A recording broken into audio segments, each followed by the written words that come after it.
Hey everyone, welcome to my channel. My name is Peyton. I am brand new here, but I am so excited to learn and grow and have you follow along on this new YouTube journey that I'm taking on. Back in December, I made a short TikTok video about my Vegas elopement, technically micro wedding, and it gained some traction. Since then, I've had a lot of people reaching out to me asking for advice and recommendations on getting married in Vegas. So now that I have a YouTube channel, I thought this was the perfect time to make a more detailed video. In today's video, I'm going to be sharing my experience getting married in Vegas, including the mistakes I made. So if you're planning a Vegas elopement, micro wedding, or anything in between, hopefully you can learn from my mistakes and not make the same mistakes. But if you enjoyed this video, go ahead and hit that subscribe button. Like I said, I am new here, so I'm new to this whole thing. I'd love to post more content like this every week, including some vlogs, but I'm still figuring it all out. So thanks for being here, and let's get into it, guys. The biggest mistake I made, number one, is having no itinerary. And you're probably thinking, Peyton, how could you not have an itinerary for a wedding? Well, let me explain. I decided to do, in all terms, a micro wedding with the people who originally were supposed to be a part of my wedding party. So it was just our closest friends. So there was about 20 of us in total if you include plus ones. And it was very silly of me because I thought as long as I planned the wedding, everything else would just fall in place. And boy, was I wrong. I only planned the Friday night dinner, what the girls were doing after the dinner, and the wedding. So there was only 3 things for our wedding weekend that were reserved and planned and we had to be at. And I thought that that was fine and we would just figure out everything, but it ended up becoming complete chaos. There ended up being a lot of confusion about where we were supposed to be or just figuring out what to do. So there was a lot of time where we were all just standing around trying to plan what we could do for the night or for the rest of the day, when if I would have just gone ahead and planned and had a detailed itinerary, we would have already been doing something fun, hanging out with each other. So I really regret not having a detailed itinerary. On top of that, the wedding day, I ended up becoming a lot more stressed because I didn't have a detailed itinerary. Luckily, one of my friends is very type A, and the night before he created a very detailed with timestamps of what we were going to be doing for the rest of the weekend and sent it out to everyone. But still, that whole event was stressful, and I just wish that I would have been more type A and had timestamps of what we were doing and where we needed to be, because people ended up not being where they were supposed to be. People were like, what are we doing? You know, we ended up having to rush a lot of things because we didn't have things timestamped and planned. So I really, really regret not having a more detailed itinerary. And even though it was just a non-formal micro wedding, there still should have been some planning, and I didn't hire a wedding planner because it wasn't in the budget. And like I said, I thought this was just going to be a fun woohoo Vegas elopement, but believe me, you're still going to want a very detailed, like as detailed as you can get, be annoyingly detailed about your itinerary, because once it comes to your wedding weekend, you're going to really appreciate it, and everyone else, if you have other people coming with you, are going to end up appreciating it. And hopefully it will keep everyone on track. And hopefully if you make the right reservations and whatnot, you'll also have a lot more to do with each other besides standing around trying to figure out what to do. So that was my biggest number one mistake, was being very laissez-faire with the whole planning of the whole weekend. I was like, as long as I have the wedding planned, we're good. We don't need to worry about anything else. I was wrong. And not only that, but if you are getting married in one of the smaller chapels in Vegas, they are super strict about their arrival times, as they should be, because obviously they have like 10, 20 weddings that day, so you need to be on time. And if you have 20 plus people with you, or even just yourselves, and you're trying to do your makeup and hair and take pictures and everything before the wedding, time can get lost. So that's another reason why you should have a detailed itinerary. Luckily, we made it to the wedding on time. We were actually very early to the wedding, but still. The The whole weekend could have went a lot smoother. I could have had a lot less stress if I would have just went ahead and bit the bullet and planned out detail by detail, excruciating detail, what we were going to be doing that weekend. But anyways, let's go on to number 2. The second biggest mistake I made was not checking location. Let me explain. This is what I mean. Besides not having a detailed itinerary, I did not do a lot of research into where all the locations were. The only thing I researched before booking our hotel, because I had already booked our venue, like the whole weekend was revolved around this venue. I was getting married at this venue, which by the way, I did get married at Sure Thing Chapel, which I highly recommend. They also just opened a second chapel. So you have 2 different options when it comes to that. I highly recommend it. But anyways, back to business. So the only thing I had researched before booking my hotel was how far the hotel was from the venue. That's it. That's all I did. I know, if you're a type A person, you're probably screaming at me right now. So that was my second biggest mistake, because what ended up happening is, yes, our hotel was like a 10-minute drive from the venue, but our hotel, which we ended up staying at Mandalay Bay, which was fine, but it's at the complete end of the Vegas Strip. So if you're wanting to explore more of Vegas and see more of Vegas and have like more options of places to go, Mandalay Bay probably isn't the best place for you. I mean, you can easily walk to Excalibur, and there is a train that will take you to a few other hotels as well, but if you're wanting to be right in the middle of everything, it was not the place to be, and I completely didn't research that. And so what ended up happening is our whole wedding group had to pay a lot of money for Ubers and taxis, and trying to just plan places to go ended up getting a lot more difficult since we did have kind of a big group of people. So we ended up not going to a lot of places or exploring more of Vegas like I originally wanted to, just because people didn't want to take a 20-minute taxi to go to one place and then have to pay $60 for another Uber and X, Y, and Z. And we couldn't just walk, because if we tried to walk to the middle of the strip, that would have taken like over an hour.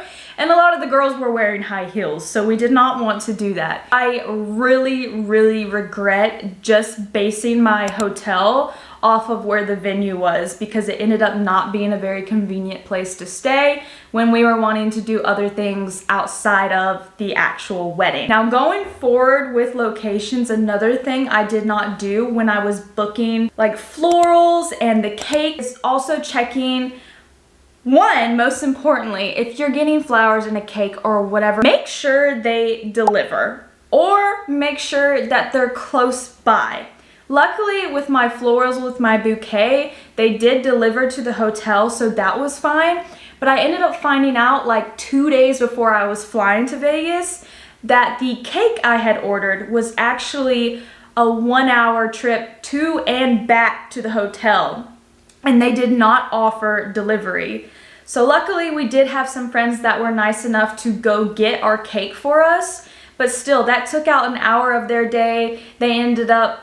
I ended up feeling bad about it, and the cake was delicious, don't get me wrong. It was a gorgeous cake, but I just wish I would have checked that, because say if we didn't have them and it was just me and Josh who were there, I don't know if we would have had the time to go get the cake. So definitely check if your vendors deliver, and if they don't, how far away they are, because you might end up having to beg a friend to take an hour Uber to go pick up a cake. So check your locations, guys. Location is crucial. Don't just check how close it is to the venue. Check how close it is to everything else you're wanting to see. Like if you're going to get married in Vegas, obviously you're wanting to do other things as well. And we ended up being really limited to what we could do. So that was my second biggest mistake. The third mistake that I made was not hiring a local photographer. I did hire a local videographer. They were born and raised in Vegas, which I do not regret at all. That was not a mistake. But I did just to try to save money, because as you know, if you're planning a wedding or if you did have a wedding, things add up. Photographers are not cheap. So luckily I had a friend, he's been taking pictures of me for years, and I offered if I paid for some things, if he would come and do our pictures, which I don't regret that. He did amazing. The pictures were beautiful. But since he wasn't local to the area, there was a lot of places that we didn't go or we wouldn't have gone if it wasn't for the local videographers who took us to all these cool local places that I feel like people who aren't from the area would have never known to go to, or would know like the lay of the land, the rules, like where you can park, X, Y, and Z. So if you can and if you can afford it, I would definitely look into a local photographer and videographer, because if it wasn't for the local videographers that we had hired to record everything, we would have not had a lot of the shots and cool things if we would have just had my friend do it or hired someone from out of town. So I highly, especially for Vegas, because there's so much to see and do in Vegas, is to hire local photographers and videographers. The fourth mistake I made. There was a lot of mistakes made, and don't get me wrong, my wedding was so fun. I had a great time at my wedding. I just feel like a lot of people looking back on their wedding weekend, there's things they would have done differently, and I'm here to help you if you're planning a Vegas elopement, micro wedding, you name it. So the fourth mistake I made was not accounting for the weather. I decided to get married in November because if you don't know, Vegas in the summertime is excruciatingly hot. I have been there during the summertime, and believe me, the last thing you want to do is get married when it is that hot. And not only that, but a lot of, like I said, local photographers and videographers will limit how many hours they're willing to work with you because it is that hot. Because Las Vegas is a desert, guys. So I was like, okay, I'm getting married in November, like the weather's gonna be great, it's not gonna be hot, it's not gonna be too cold. Wrong. As I said, it is a desert, so it does get very cold as well. And during the day, the weather was okay, but at night it did get really cold. And me not thinking, because I was like, oh, Vegas, desert, doesn't get cold. I originally had packed and planned outfits for warmer weather, and last minute I was having to panic throw layers together so that I wouldn't freeze while I was in Vegas, which ended up causing me more stress on an already stressful event that, even though it shouldn't be stressful because it's about you and your love to your husband or your wife or your partner, but it ended up being very stressful. And not only that I didn't account for is because our wedding was in November, there was less daylight.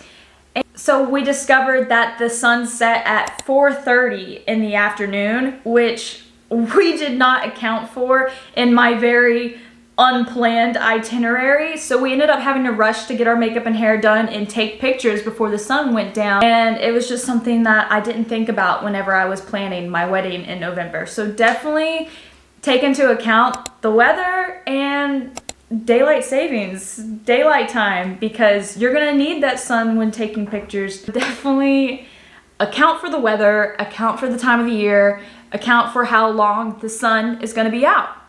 And obviously there's gonna be times where weather happens, weather be weathering, you know, but take it into account. I did not, and that was a mistake. I forgot one more thing with accounting for the weather. I originally had booked our hotel, Mandalay Bay, which if you don't know, Mandalay Bay is really known for their pools. They have really nice pools and they have a lot of them. So I was like, oh my gosh, that's gonna be so fun. Like we're all gonna go swimming, have a, you know, good time laying by the pool, drinks, poolside, it's gonna be great. Well, we got there, and because of the time of year, most of the pools were actually closed down, not operating. And not only that, but it was cooler weather, so we really didn't have time to lay out by the pool or go swimming. Plus, it was a little too cold to do it. So I had booked this hotel for the pools just to not be able to use the pools. I laid out in my full clothing for like 15 minutes, and that's it. The whole reason I decided to stay here is because I was like, we're gonna be partying by the pools. No. No. The 5th mistake I made planning my wedding was not staying longer. It was my husband's first time in Vegas, so there was a lot of things he wanted to see and do, and not only that, but it had been like a long time since I really explored Vegas, so there was a lot of things that we wanted to do outside of our wedding, and we just didn't have time because we decided to do a quick weekend getaway because unfortunately with Josh's job and we were moving overseas soon, it just really wasn't working for us. So if you can afford to take more time off and to spend more time in Vegas, definitely do it because there's so much more to Vegas besides just partying and going out at night. You have the Hoover Dam, you have Red Rock, there's so many gorgeous things to see and do in Las Vegas, and I really wish we would have had the time to do it. So we ended up missing out on a lot because our time was very limited outside of our wedding.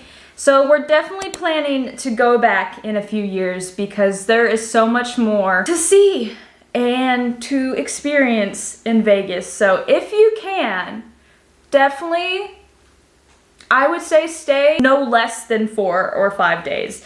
If you can afford to do that, even if like your whole wedding party isn't there and it's just you and your partner, do it. Highly, highly, highly recommend. Get a rental car, go see the things. You will not regret it because I regret not having more time. The last mistake I made, and I feel like a lot of brides tend to do this, and I'm definitely guilty for this as well, not only when I was planning a wedding, but in my personal life, but that's a story for another day, is trying to account for too many people. I'm a pretty caring person. I try to be considerate of everyone else, and I definitely took that way too far when it came to planning my Vegas wedding. I feel like this could definitely be a mistake made in any wedding, not just a Vegas wedding. Like there's times, and your wedding is one of those times where you should put your accommodations first and your wants and needs first. And I didn't do that when it came to my wedding weekend. I was really trying to please everyone else and think of what they would want to do or where they would want to stay or try to be accommodating to everyone's budget, which like I'm glad I did that, but I did it too much. And there was hotels I wanted to stay at or places I wanted to go or things I wanted to do, as well as my husband, that we didn't because we were trying to please everyone in our group. And we did have a pretty big group of, like I said, 20 people because of +1s and everything. Still, don't get me wrong, I still had a fantastic time and it was great seeing everyone and catching up with everyone. But if I would have just planned the weekend by what my husband and I wanted to do, I think things would have gone a lot differently, and I think overall we would have been a lot happier with the results, because at the end of the day, not unfortunately, it's you and your partner's wedding, okay? Be selfish. Do what you want. It is y'all's wedding, okay? I mean, yes, you should try to accommodate a little bit, maybe, but it's your weekend and they should accommodate around you. At least that's my opinion. That is definitely the last mistake I made, was basing my wedding plans off of what I thought other people would feel and think. So definitely, if you can help it, try not to make that same mistake that I did. So that's everything I learned from my Vegas micro wedding, destination wedding, elopement, whatever you want to call it. Those are the mistakes I made that you should definitely try to learn from and try not to make the same mistakes I did. I am here to help you, and please, please take my advice, because these ended up causing a lot of stress for the wedding weekend. And I mean, it happens. We make mistakes and we learn from them. So learn from me, learn from my mistakes so that you don't do it too. But thank you so much for watching. If you've made it this far, don't forget to give a little thumbs up or like. I'm not quite sure how it works yet. Don't forget to subscribe if you found this video helpful to you. And if you are planning a Vegas wedding, let me know in the comments. I would love to hear your plans, love to hear what you're thinking, and I am just so excited to be here with you guys. And I'm definitely planning on posting more videos like this soon, as well as some vlogs. I completely forgot to film this earlier, but I wanted to go ahead and say that I am going to be leaving vendor recommendations in my caption. People I used, other recommendations that were given to me that I may not have used but are still very great. So definitely check that out below. So thanks again for hanging out with me today, guys, and I'll see you in the next one. Bye!